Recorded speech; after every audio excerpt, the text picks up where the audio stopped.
SI Mukundan జైలుకు వెళ్తాడు. రికార్డులు పరిశీలిస్తాడు. జైలు గార్డులను అడుగుతాడు, రాఘవన్ ఎలా ఉండేవాడు? గార్డు చెబుతాడు, నిశ్శబ్దంగా ఉండేవాడు సార్. ఏమీ తెలియని అమాయకుడిలా. ఎప్పుడైనా కోమలి అన్నయ్య వచ్చితే మాట్లాడేవాడు. సెల్లో కూర్చొని భార్యను తలుచుకుంటూ ఏడ్చేవాడు. ఎస్ఐ సీరియస్గా అడుగుతాడు, మరి ఎలా చనిపోయాడు? గార్డు సమాధానం, ఒకరోజు కరెంటు వైర్లు పట్టుకుని షాక్ తగిలి చనిపోయాడు సార్. ఆత్మహత్య ప్రయత్నం. ఎస్ఐ ముకుందన్ ఆశ్చర్యపోతాడు. నిజంగానే చనిపోయాడా?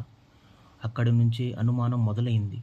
కొన్ని సంవత్సరాల తర్వాత డాక్టర్ సమీరా అమెరికాలో ప్రసిద్ధ ఐవీఎఫ్ నిపుణురాలు, ప్రభుత్వ అవార్డులు, పీకేఎంజీ హాస్పిటల్ సీఈఓ, మీడియా ఇంటర్వ్యూలు, ప్రపంచానికి హీరోయిన్ కానీ నిజానికి విలన్.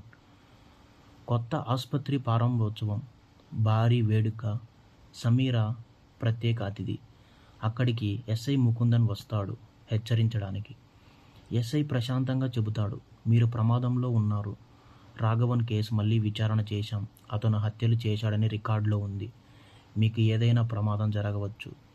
డాక్టర్ సమీరా నవ్వుతుంది. రాఘవన్ జైల్లోనే చనిపోయాడు.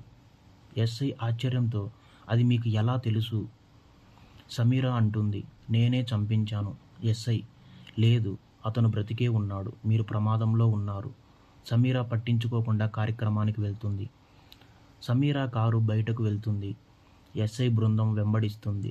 సిగ్నల్ దగ్గర కారు వేగం పెరిగింది. ట్రాఫిక్లో కనుమరుగైంది. వాకీటాకీలో ఎస్ఐ, లొకేషన్ ట్రాక్ చేయండి అని అన్నాడు. కొన్ని నిమిషాల తర్వాత సిగ్నల్ ఆగిపోయింది. కారు లోపల సమీరా అనుమానంగా అడుగుతుంది, ఇలా ఎందుకు వెళ్తున్నారు? డ్రైవర్ ముఖం అద్దంలో కనిపించింది. రాఘవన్. సమీరా ఆశ్చర్యపోయింది.